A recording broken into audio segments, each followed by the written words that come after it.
if I didn't put in the effort to get with CourseCareers a couple years ago, I would never be in the position I'm in right now. I 100% owe it to my effort, and then to your effort, to be quite honest with you, of creating CourseCareers, and then me completing it. That's 100%. That moment in time changed the course of my life for the foreseeable future. Hey, Kyle, really glad to have you back on to share the progress you made over, I believe, a little bit more than a year now of actually being in the job of an SDR, moving across companies, getting promoted. So, to everyone watching this, we actually interviewed Kyle. Was it back in 2021 when you were first just starting as a sales development rep at a company called 120 Water? You got the job within a couple weeks of finishing CourseCareers, on track to make around 60,000 in your first year living in Indiana. So I'm thinking for this video, what we'll do is we'll go through your entire progression from starting as an SDR at that company, what it was like, how did you like it, what did you learn, then your entire progression to where you currently are now as a full cycle inside sales rep on track to make over six figures this year. So, I mean, I'm sure a lot of people are wondering, like, what do you actually do after landing the job? What does that lead to? How do you like it? So that's what this video is going to share. So Kyle, I'll let you get started with your journey from starting at 120 Water, and what that was like. Yeah. So, when my biggest, first of all, my biggest piece of advice to anybody who's just starting out is just go as hard as you possibly can right from the beginning. Um, activity is the number one thing when you're first getting started. We all want to hit grand slams and home runs, but you only get that kind of skill set to hit those things consistently by getting at bats. And the only way you're going to get at bats is by grinding. So in the very beginning, I would just say, you have to make those dials, get the 100 no's to get to the one yes. Do the outreach, do the emails, go the extra mile, clean up the CRM you're using, make sure you're leaving good data in there. Going all that kind of doing all those little things in the beginning will pay off for you in the long run tenfold. And so setting yourself apart really from your competition, which is as much as I very much enjoy working with my teammates. Your competition really is the other SDRs. You are trying to get noticed by your company, and so in order to do that, you really have to set yourself apart from the other SDRs in your class. So I definitely say look towards the most successful SDR that is already at the company, kind of see what they are doing, model your day-to-day activities around what they are finding success in, and then just accelerate that. Put that to the metal. Go as hard as you can for as long as you can. Don't burn yourself out. You definitely have to celebrate small in the SDR role. It's all about celebrating small victories. So you definitely have to celebrate those small victories to kind of avoid burnout. But go hard. That's the message. Go hard. And then from there, um, you're going to start to gain some confidence as you are booking demos, as you're getting bigger and bigger targets, and you're meeting your monthly sales metrics. Even the clients you talk to become more stature. And then for me, at 120 Water, when I first started with that company, they were in a stage, they were less than 100 employees. I wouldn't necessarily call them a startup. They were VC backed. They had some decent money going for them.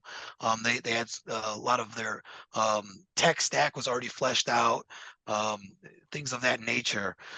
But they were, I still was afforded the ability to not to use my own voice, and then also to not be micromanaged in a sense of I was able to do my own prospecting, um, find my find the best contact that I thought would be appropriate for different companies, and really kind of attack that way. And that fit for me. That was a plus and not a negative.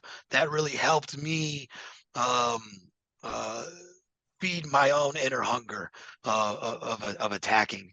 Um, and so I was able to set myself apart there at 120 Water. Had a lot of success, which helped me when I interviewed for some new companies, more of enterprise, more I would say established companies. Um, so I started interviewing for them, and I was able to use my previous sales metrics, my success in that position, to position myself quite favorably.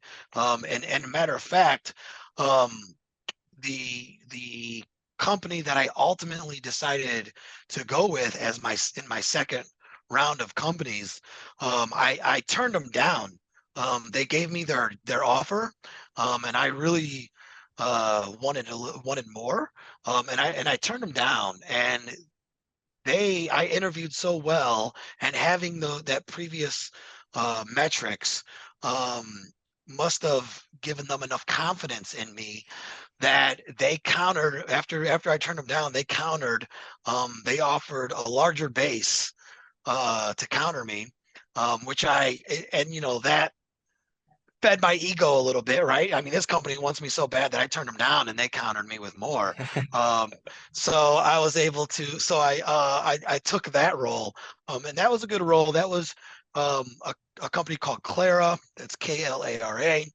Um, I was with them. They ended up getting bought out by a larger company, an even larger company called ModMed, short for Modernizing Medicine. Um, that was fun. That I got to go to my first uh, national sales conference that was held in West Palm Beach. So that was really cool.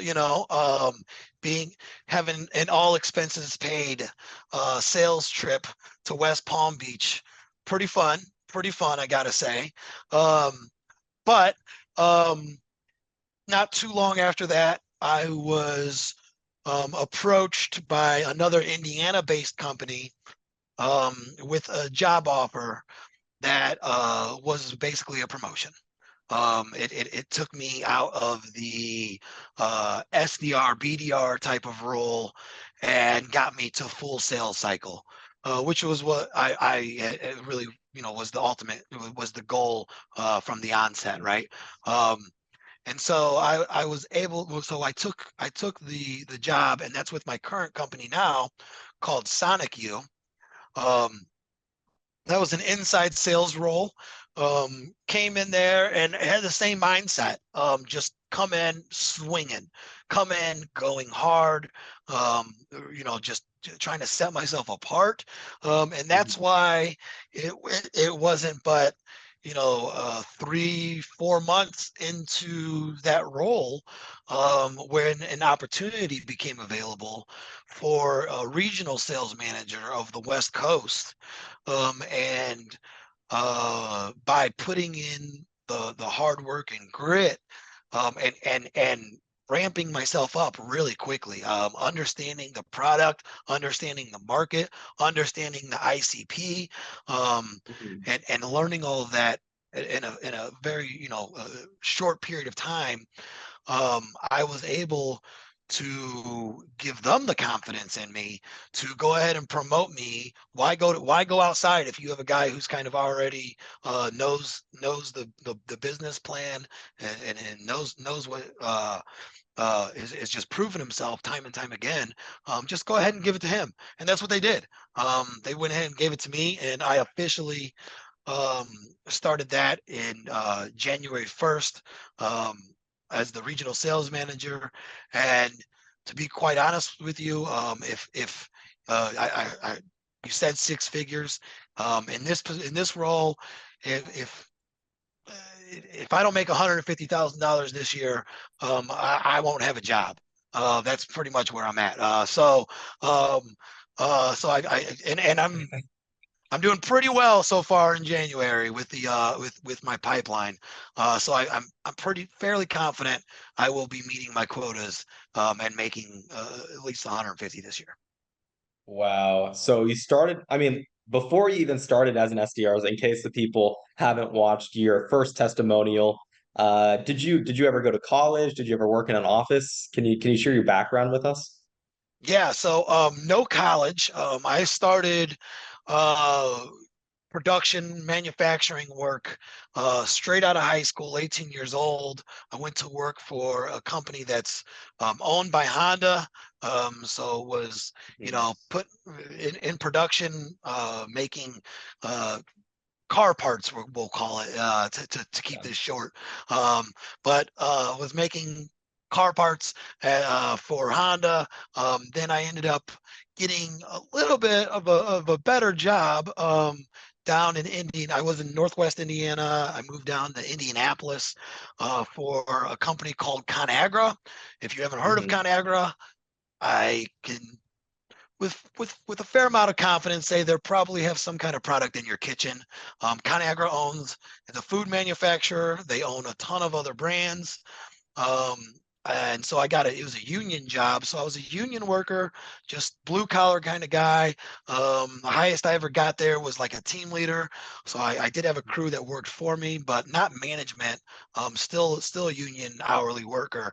Um, and just the getting the overtime, working the 19 days in a row with 2 days off, doing all that kind of good stuff. No office experience. Um, uh, Barely had an email, to be honest with you. And then, Wow. yeah, then I found CourseCareers, and this, here I am. Here I am. And do you remember how old were you when you found Course Careers? Yeah, so I was 37 at the time that I believe I graduated. I believe I was 37 when I graduated CourseCareers because my Okay, birthday's in so 30. January. My birthday's in January, and I think I graduated around January, February, March, somewhere in there. Gotcha. So you found Course Careers when you're like 37 years old, and up until that point, from the age of 18, you only ever worked in a manufacturing plant. You never stepped foot in an office, right? Never, not one time. Wow. And you live in Indiana? Yeah, yeah. Now I currently live in a suburb of Indianapolis. Gotcha. And you never went to college. So you're coming from like one of the most basically disadvantaged backgrounds, right? Well, seemingly disadvantaged backgrounds for Yep. starting as an SDR. So you're on the older side, never stepped foot in an office, never went to college, and you live in Indiana. I mean, that's like probably the last place a company would go to try to find talent. But then you go Mhm. through Course Careers, you finish that, and in about 2 weeks, right, or a couple weeks, you get multiple job offers. One of them being for 120 water, where you got your foot in the door as a full-time SDR. And Yep. can you share with us some of your like reality versus expectations? So when you started as an SDR at 120 water, was the reality or what were your expectations of what you were thinking the job was going to be like the same as what it actually was, or were there any additional learnings there? Uh, I would say the the the biggest thing that I kind of had rose tinted glasses on, that I got a little bit of a reality check, Yeah. was the amount of no's you get. You in sales, you're gonna fail so much. You're gonna get rejected so much. Um, and the trick is though is that what you have to realize is that just because you get rejected today doesn't mean that that same person is going to reject you next month. And Hmm. that took me a little bit of getting used to. In life, when you get rejected by somebody, that usually what you want to do is run and hide from that person and hope to never see them again. Whereas in sales, what you learn is that sometimes it takes 12, 15 touch points before you can get them to even consider looking at your actual solution.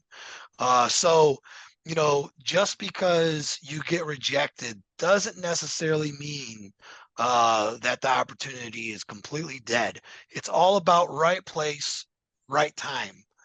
Something you have to realize in my position was that the solution you're selling, while it's all of my world, right? It's everything that I think about is the problem we solve with our solution.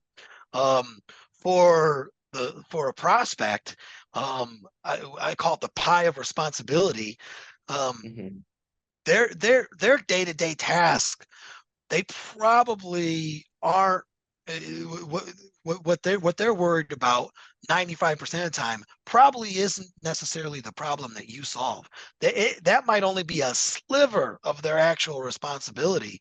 So you have to really kind of put that in perspective when you're thinking like them. Um, if for example, I sell temperature monitoring.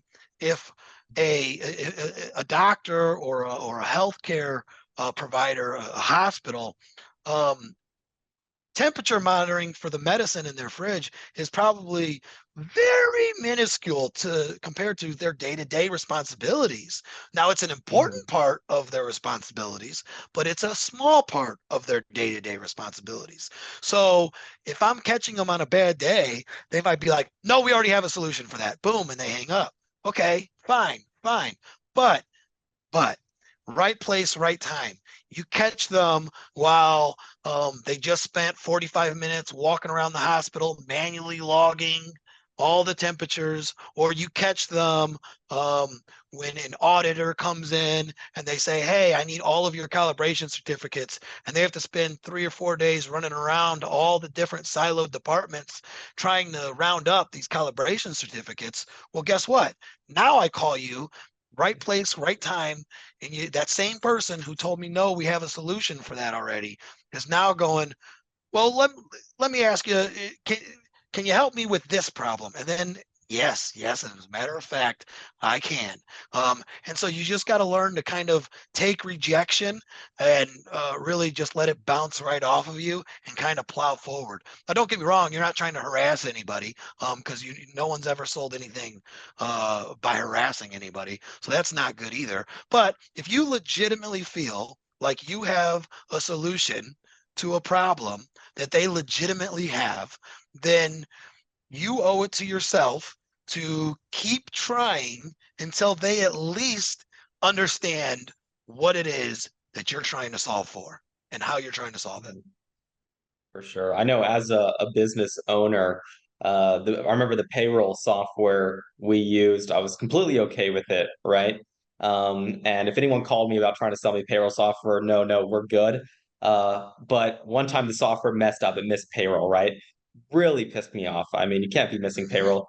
Then it messed up again and missed payroll again. And at that point, I said, I don't care what it is. I'm putting everything on the back burner. I'm going to replace our payroll software within the next 3 days. Yeah, It made me that mad. So it's like, if you call me during those 3 days, I will take a meeting and I will move as quick as I can to replace our payroll software. So it's like, I flipped real quick. It's the same thing yeah. with anyone who has tasks on their plate, right? Something that could be on the back burner, you could not care about. All of a sudden, something happens in the business. It becomes priority number one. And if you were that salesperson that was in the back of my ear for payroll, guess what? I am calling you. I am emailing you. I need to get on a meeting. I need to purchase your software right now. I need to purchase your monitoring right now. Uh, That's and exactly right. Exactly. And Kyle, I'm curious to learn. So, I mean, you went from never working in office, living in Indiana, not having a college degree, going through CourseCareers, landing your first position as an SDR, to less than 2 years later becoming a regional sales manager on track to make over 150,000 a year. I mean, that's crazy, right? Like a lot of people don't think they can make that sort of progress in 2 years. So, what do you feel like you learned at your first position as an SDR that helped you transition to your next position? Because I know you said you're able to leverage some of your metrics and learnings to ultimately land a more senior SDR position, right? Man, so many things. I would say learning that follow up is very important. And again, to that pie of responsibility, just if somebody ghosts you on a meeting, you want to look at it like you just like your Tinder date just ghosted you and you want to cry about it, right? But you got Yeah. to realize that their pie of responsibility again is so different from this thing that's my whole world, that you don't know what happened to them that day. You don't know Mhm. what kind of fires they are putting out right now. And so you gotta keep with the follow up. They might not even answer you for the if something let's just say you had a demo booked for them on a Tuesday morning. Well, let's say you know Monday evening they had a catastrophic failure. That might take them a week or 2 weeks to completely bounce back from, to where their plate is clear and they can even entertain the idea of sitting down with you for a demo again. So just because, so I would say, follow up was a big one, that I learned from my first role, and also confidence, right? Mhm. Confidently going, it's a lot easier, I would say, especially in the beginning. It's a lot easier for you to call somebody that you feel might be a little lower on the decision making chain, that kind Mhm. of somebody that you almost feel matches your position at your company with somebody who matches that position at their company. That might be an easier call to make because it's kind of peer to peer, right? Um, and it can be intimidating when, instead of calling that person, you're calling the CRO of the company. That can be intimidating. Um, but once you develop that confidence, I can tell you right now, that's the way to go. You Mhm. go for the as high up the food chain as you can possibly get. That's the person that you need to talk to. But you have to be good. You have to be able to convey their problem, and why um, what's the consequences of inaction, to that C level. They're sharp. They're not they're, Mhm. they're sharp and they are busy. You have 10 seconds to uh, to make them decide whether they want to talk to you for 10 seconds more or not. And you have got to be able to convey real quickly, the value of the conversation. Otherwise, they're not going to entertain you much longer than that Yeah. 10 seconds. So it sounds like you learned a ton about how to actually do the job as an SDR. And I know Yeah. before this first experience, you never worked in an office before. So how much do you think you learned about just general, like working in an office, working in a tech company, using all the different softwares and a computer? Do you think you adopted pretty well and learned a lot? You're saying, like, from that first role, how much did I? Yeah, I learned a lot. I learned HubSpot intimately. You start to Yeah. learn these tech stacks. You start to learn, you know, um, as much as Course Careers, prepares you. Um, they might teach you some of the lingo, but Mhm. becoming, like, that lingo becoming second nature, and really assimilating to that. You don't get that until you start having daily conversations amongst other salespeople, and then you start to, you pick up more, and then it just starts to flow natural out of Yeah. you. And so while Course Careers is great at kind of teaching you those at a high level, really assimilating that, I compare it to basketball, right? Course Careers teaches you how to dribble. Yeah, you're in the game, you're dribbling, dribbling, but you're kind of looking down dribbling. You're still kind of looking down, and you're not passing the dime to the forward over in the wing, right? You're not hitting Yeah, them with that assist because you can't see them because you're too busy looking down dribbling. Well, your first job is, if you hit it right and you really grind, you're going to start to learn how to dribble with your head up. Now you're dribbling with your head up. Now you're cooking with fire. Now you can pass it. Now you can take the shot if you're open. You can really kind of get that vision of the court, because this stuff is becoming second nature now, right? for sure. Like to all the students watching, like if you think you're learning a lot in course careers, which you are, I mean, your first position, you're also going to learn a lot, if not more. Like, because you're actually day to day in the weeds, doing the job, talking with other people in the role, managers, account executives. I mean, it's so much to learn. Yeah. So with that said, do you think it was a lot easier to land your second position as an SDR since you had that work experience? Yeah. Uh, Tenfold. It was way easier, and you have the confidence. Think about it. I had the confidence to turn an offer down.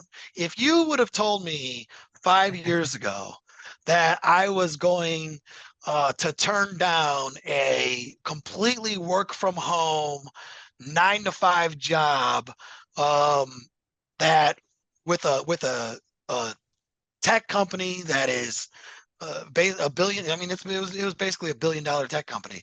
So if you would have Yeah. told me that I was going to turn that down, a sales role, I would have thought you were the crazy. I thought I would have wondered what kind of newfangled drugs you were on, because I don't know anything that makes you that crazy. But Yeah. here we are, right? I had the comp because of that first job. I understood the industry better. I understood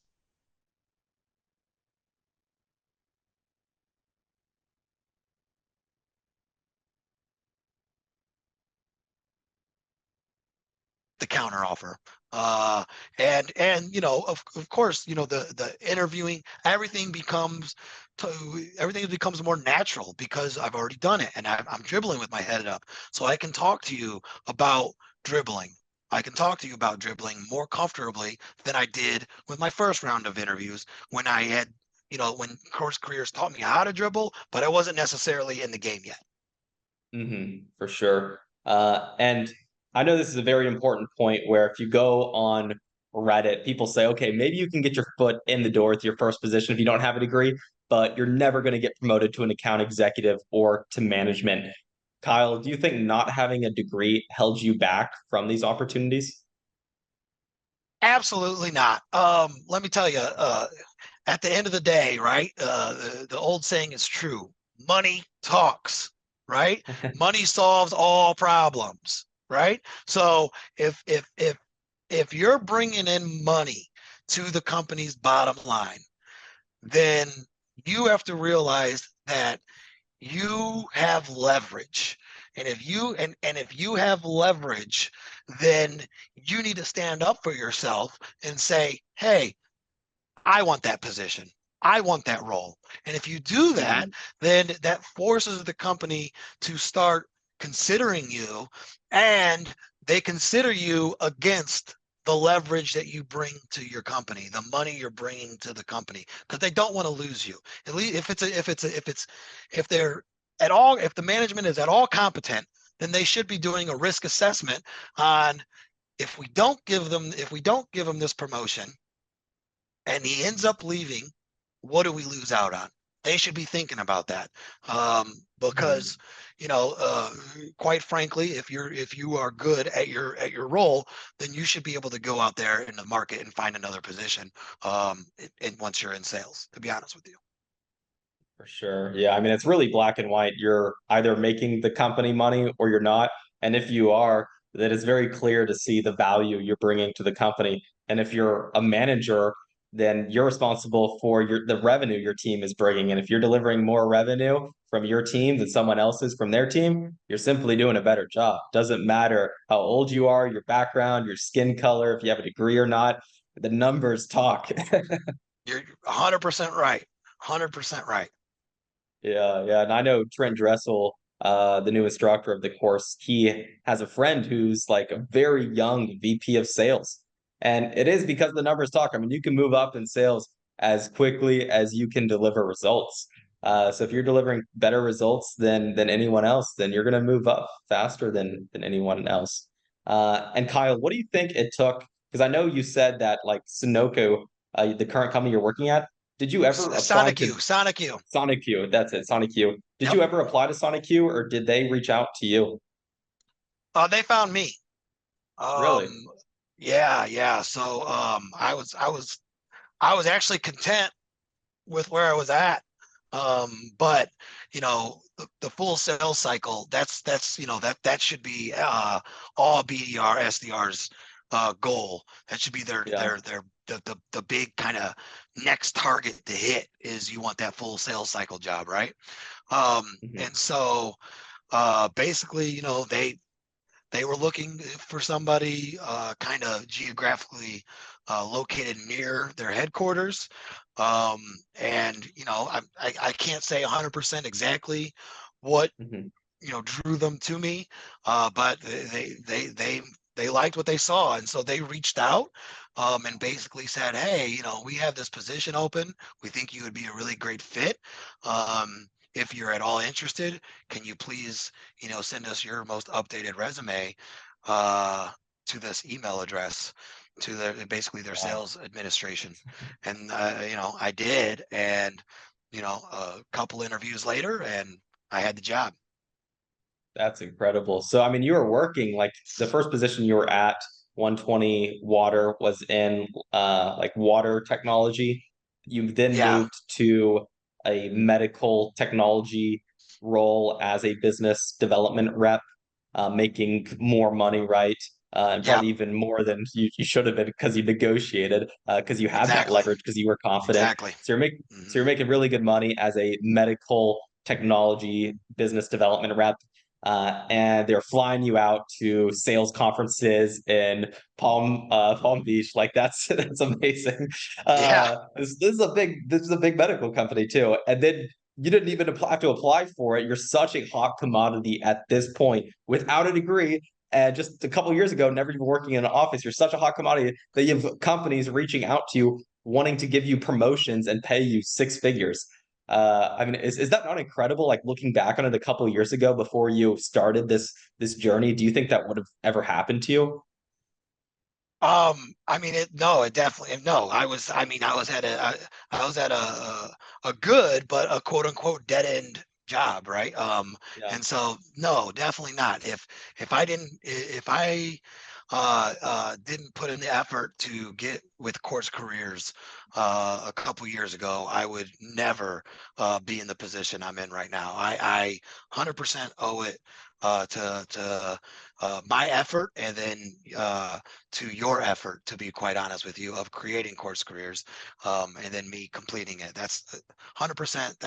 That moment in time changed the course of my life uh, for the foreseeable future. For sure. Yeah. I mean, our job at CourseCareers is to get your foot in the door and then set you up for success in that first position. And then once you're in, as long as you put in the work and grind, I mean, doors will open left and right.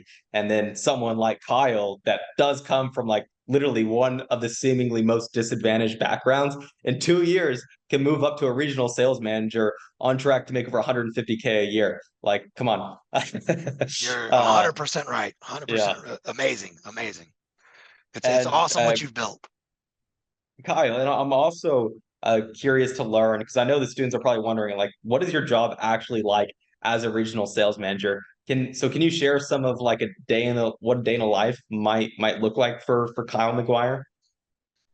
Yeah. So first thing I do is, I log in and I check my emails and my calendar, right? That's the first two things I look Mhm.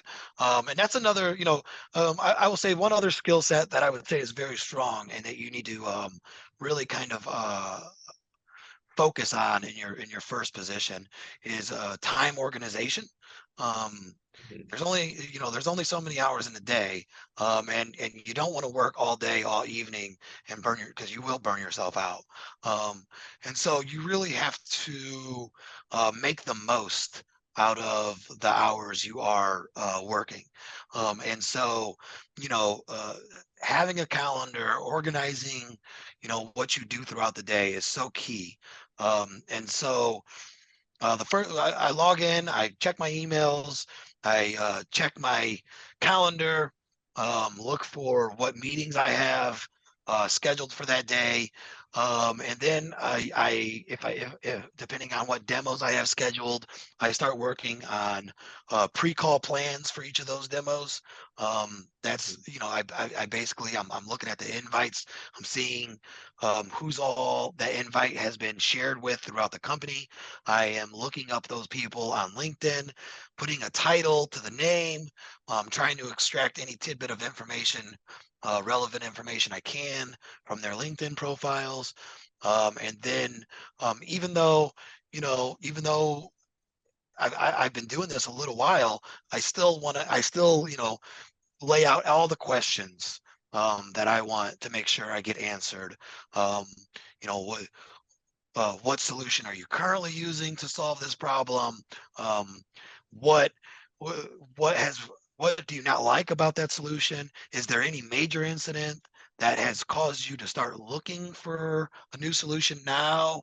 All those kind of what you think is like, just basic sales 101 kind of questions. I still want to have them Mhm. listed out and make sure I kind of tick the boxes during my interview and make sure that I get all of that kind of information out of the prospect that they're willing to share. Um, After I do my pre-call research, I usually I'm right now I'm really big on this intent data. I don't know if you've heard of that. That's Mhm. kind of newer. That's where I'm able to my company pays for me to see intent data, so I can kind of see what companies are researching keywords um, in my vertical. And if I Mhm. can, if I once I start identifying those companies, now pouring through their employees, trying to find who fits our ICP, and then making sure that I get them enrolled in a sequence and or workflow combination. uh, just make sure I get them. I get them in that kind of marketing type of funnel that they know we exist, right? Um, After that, I'm pretty much going through my demos, I also go through my deals almost every morning. I look at my deals in my pipeline, uh, kind of make sure that I've crossed my T's and dotted my I's on all of those, that I've sent all my follow-ups, that I've reached out recently, that I have a next step kind of planned with them, that I kind of know where that account's at and what the next thing I need, the next domino I'm waiting to fall to take that to the next level. Mhm. So I go through that. Then I go through my demos, and then um, even as a regional sales manager, I'm trying to get at least 20 to 30 phone calls, cold outreach calls in a day. I'm also directing my SDR. Uh, with anything they need direction in with the day, whether I'm changing what scope of work I want them to focus on for right now, or if if I do have somebody who has been hard for me to get a hold of to reschedule or something like, or to even schedule, um, I'll have sometimes I'll put my SDR on that kind of task just to make sure they get in my bucket. Wow. And how has it affected your personal life and your family life now that you're making all of this money at a job that you can take pride in compared to before, where I'm assuming you were just in a manufacturing plant pushing buttons all day? Um, I mean, I gotta be honest. So the money's nice, but I would say the biggest impact it's had on my family is honestly just being there. So I mean, I was working an hourly job where I Mhm. was working weekends and overtime and off shifts and 3 to 11s, midnights. Just constantly grinding to earn those extra few pennies, and the amount of time I got to spend with my family was very limited. And now that's done a 180. I can be a very attentive father. I can go to my daughter's school events. I can even just spending time with them in the evening and helping with homework, or all these little kind of um, little things that people take for granted, um, that kind of fell to the wayside as an hourly worker, are now vital parts of my day and vital parts of my responsibility as a father. um, I can tell you, even my daughter, just a few weeks ago, I'm not even exaggerating this, Troy. Mhm. She came to me and just said, Dad, I want you to know how proud I am of you. You made uh, a complete change in your career midlife, um, Yeah. and and I now I can see, like, the results of it. You're home more. You're more involved with her extracurricular activities. I'm just it's just a night and day difference. But yeah, definitely, the financial helps quite a bit. And the biggest difference for me personally is, um, my daughter.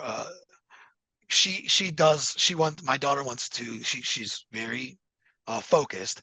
She wants to become a Mhm. doctor, so she is going to go to college. And being able to financially help with the cost of college is a huge motivating factor for me to do what it is I do day to day. And that difference right there, knowing that I can, you know, help my daughter so she doesn't graduate with completely drowning in debt, um, is I can't put a price on it. Wow. Yeah, I mean, it sounds life-changing. And for all the students watching this who might have not even taken the journey to enroll in course careers and start a new career yet, what kind of advice would you give to them? Um, I would say, definitely read the books that Course Careers points you at. Read the material, learn it, assimilate it. If you have questions, ask. Make sure you truly understand the material. Um, and really just set yourself up for success, because you really want to start off, the smaller you can take to ramp at a company, the that's like your first, that's going to be your first um availability to make yourself stand out. That's your first opportunity to stand out, is ramping up as quickly as possible.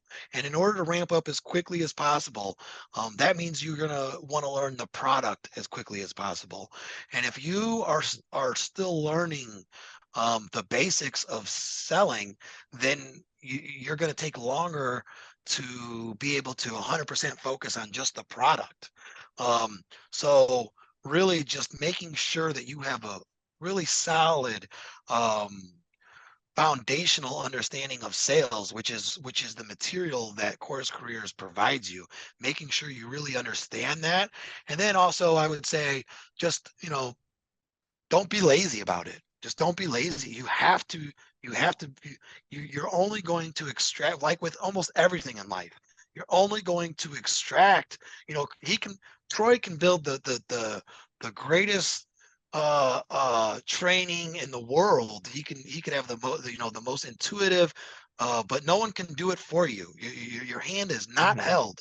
You still have to put in the work. You will only get out of this what you put into it.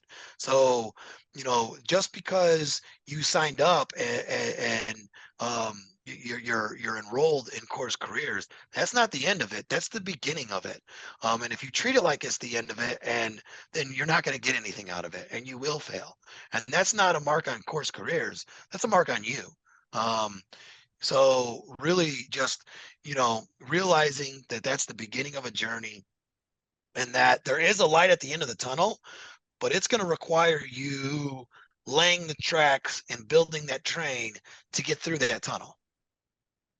For sure. Well said, Kyle. And thanks again for sharing, I guess, your nearly 2 year update with us. And I know a lot of people have been wondering about these updates, and they think that some of the testimonials are fake, like, oh, these aren't real people sharing them. But obviously, we've seen the progression with you, Kyle. Thanks again for doing this. Really, really glad to have you be one of our success stories. Yeah, hey, not a problem. And yes, I am definitely real. You can find me on LinkedIn. You can ask me. I am Kyle McGuire from Indianapolis, 100% real and 100% regional sales manager for Sonic U on the West Coast. Yeah. Thanks, And I Kyle. owe it to Course Careers. So no, yeah, no, it's my pleasure. I like giving this update. I hope people take something from it. If you've watched it through to this point, I hope you can take something of value from it. And really, if you really need help with preparing for an interview or anything like that, I try to make myself as available as I can be. Reach out to me, or quite frankly, any other of the CourseCareers success stories that are out there, because there are quite a few. You are Mhm. amongst a pretty good group of people and individuals. For sure. Thanks again, Kyle. No problem. Have a good day.